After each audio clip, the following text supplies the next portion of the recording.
Ada konsumen beli telur, ketika dia mau digoreng di dadar, ternyata telurnya itu matang.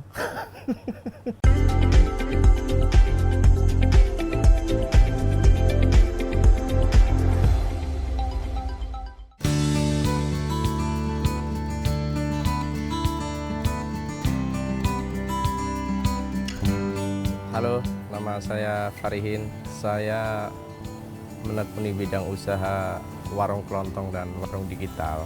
Jadi warung ini sudah saya diriin sejak tahun 2007. Waktu itu saya memulai usaha ini dengan istri saya, sementara saya menjadi karyawan swasta. Dan sampai saat ini alhamdulillah perkembangan waktu ke waktu saya bisa mengikuti transaksi digital dari mulai transfer, transaksi PPOB, penjualan pulsa, tarik tunai, segala macam.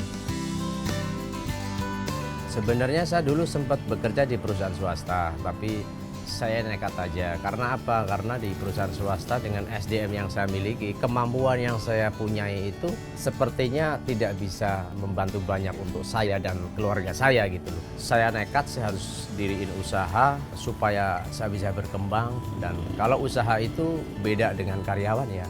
Kita bisa mengatur waktunya kita sendiri, kita bisa memanage keuangan kita sendiri.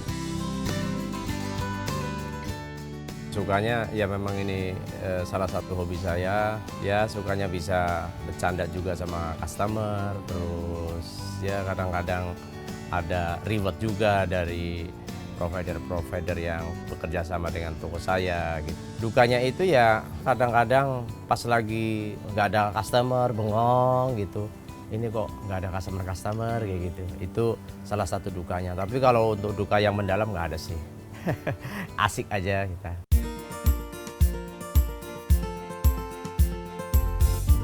Yang belum tergapai, saya itu pengen buka toko-toko seperti ini, tapi saya hanya memanage saja. Artinya orang yang jaga, saya kasih warung modal, tiap hari asetnya berapa, saya ambil 10% dari persentase pendapatan, nanti habis itu setiap akhir bulan kita kalkulasi, kita bagi dua dengan yang menjaga dan mengelola warung. Jadi itu aja yang belum saya tercapai karena memang saya di sini juga sudah kerepotan dengan yang ada.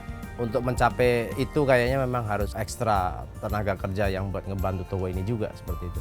Langkah-langkah untuk menuju ke sana ada karena saya juga barang-barang juga udah saya siap-siapin, tapi masih saya hitung juga untuk sewa tempatnya, perbandingan ke situ persentase. Tapi belum sampai nyari lokasi gitu.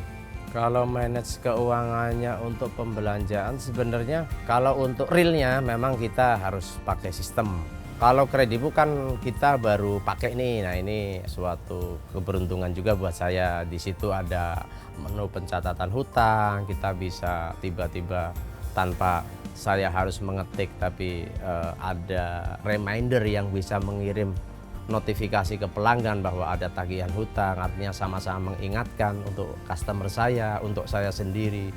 Terus hutang-hutang itu sih bisa tercatat, yang itu baru saya jalanin sekitar 1 bulan ini. Untuk fitur Kredibook ini lebih familiar, dipakai itu lebih gampang. Dan satu lagi di luar pencatatan hutang tadi kita bisa transfer, kita bisa di situ tanpa biaya dengan virtual akun. Pokoknya untuk dibanding aplikasi lain lebih inilah ya.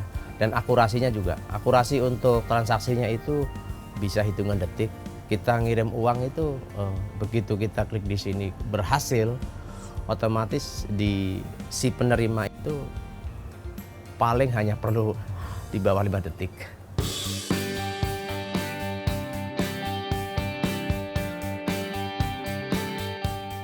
Dulu saya ingat banget waktu itu modal saya 600.000, saya belanjain, saya pecah buat isi saldo, buat pengisian pulsa, saya harus belanja barang-barang sembako, kebutuhan yang lain lah. Untuk omsetnya sendiri, kalau omset kotor itu per hari karena saya juga melayani transaksi digital 15-30 juta. Itu tercampur dengan sembako ya. Kalau untuk sembako sendiri omset kotornya sih antara 2-5 juta.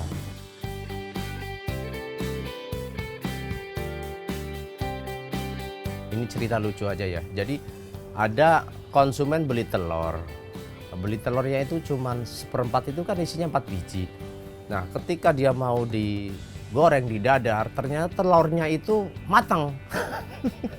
Lah, orang balik, "Om, ini saya mau dadar telur tapi kok telurnya udah matang," saya bingung. Saya bukannya marah, saya ketawa geli sampai terpingkal-pingkal, saya, "Kok bisa telurnya udah matang?" gitu. Nggak taunya itu telur dari dalam, karena saya stok telur di sini sudah habis, akhirnya saya ambil stok yang buat keperluan saya di rumah, saya ambil tuh. Nah, setelah udah nginep semalam kan telur itu kan udah nggak dingin lagi, saya timbang-timbang aja, ternyata orangnya komplain ya gitu. Jadi seru sih, sampai bisa matang gitu.